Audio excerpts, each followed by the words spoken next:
Hi guys! అందరూ ఎలా ఉన్నారు? మేమైతే ఈ ఎండలకి ఎండిపోతూ బానే ఉన్నాం. అదేనండి సమ్మర్ స్టార్ట్ అయింది గదా! ఇంక ఎండలు మామూలుగా ఉండవు. మనకి ఎంత ఎండలున్నా కూడా ఈ పచ్చడ్లు పట్టుకోవడం అయితే మనం ఆపం కదా! అన్ని కూరగాయలతోనూ పట్టేస్తూ ఉంటాం. మా వదిన పప్పులో ఏసుకోమని మామిడికాయలు పంపిస్తే అలా ఎలా కుదిరిద్ది సమ్మరొచ్చేసింది. మేము మామిడికాయ పచ్చడి తినకపోతే ఎలా అని నిపుణుల పర్యవేక్షణలో మేము మామిడికాయ పచ్చడి మా స్టైల్‌లో ట్రై చేశాము. ఆశ్రయ నేను హెల్ప్ చేస్తానని వచ్చి వెల్లుల్లిపాయలు ఒలుస్తుంది. ఇక్కడ శ్రావణి ఏమో ముక్కలన్నీ కట్ చేస్తుంది. ఇవి లేతగా ఉండడం వల్ల తొందరగానే కట్ అయిపోయినాయి. అదే మనకి ఏప్రిల్ ఎండింగ్‌లో దొరికేవైతే కొంచెం కత్తిపీటతో అవి కట్ చేయాల్సొచ్చేది. ఇలా మామిడికాయలన్నిటిని చిన్న చిన్న ముక్కలుగా కట్ చేసింది. మంచిగా తయారైన మామిడికాయలతో అయితే చాలా బావుంటది పచ్చడి. ఇవి ఇంకా చిన్నవే. మేము అప్పటిదాకా ఉండలేక ఇప్పుడు ట్రై చేస్తున్నాం కొంచెం.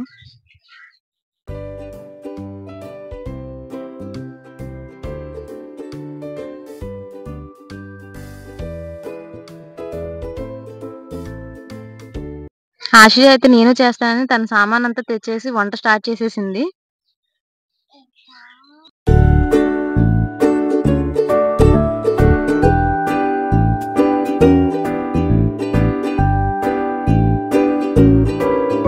ముక్కలు కోయడం అయిపోయింది. ఒక కొలతకి ఒక బౌల్ తీసుకున్నాం. దాంతో కొలుచుకున్నాం. మామిడికాయ ముక్కలు 3 బౌల్స్ వరకు వచ్చాయి మాకు.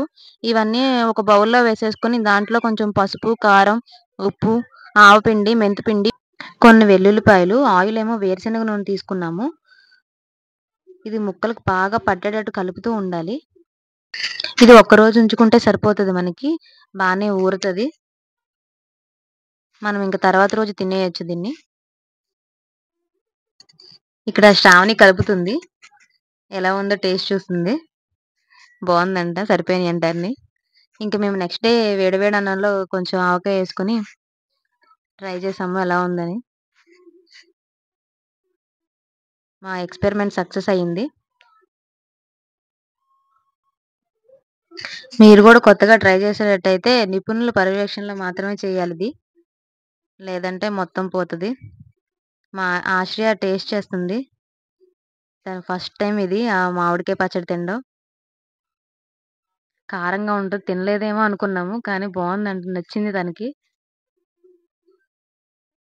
బావుందనుకుంటా మళ్ళీ ఇంకొక ముద్ద పెట్టుకుంది. ఆశ్రయకి బాగా నచ్చిందంట మామిడికాయ పచ్చడి. ఇంకోటి అంటుంది. మాకే భయమేసి వేడి చేసిద్దేమోనని ఇంక పెట్టలేదు మేము. అది మాత్రం గోల గోల చేసింది ఆ రోజు. మీరందరూ గూడా ఇలాగే పచ్చడన్నాన్ని అందరూ కూర్చొని ఇలాగే తింటారా? కామెంట్ చేయండి. ఆ మామిడికాయ పచ్చడి మీ అందరికీ నచ్చిందనే అనుకుంటున్నాను. ఓకే అండి. నెక్స్ట్ వీడియోలో కలుద్దాం. బాయ్.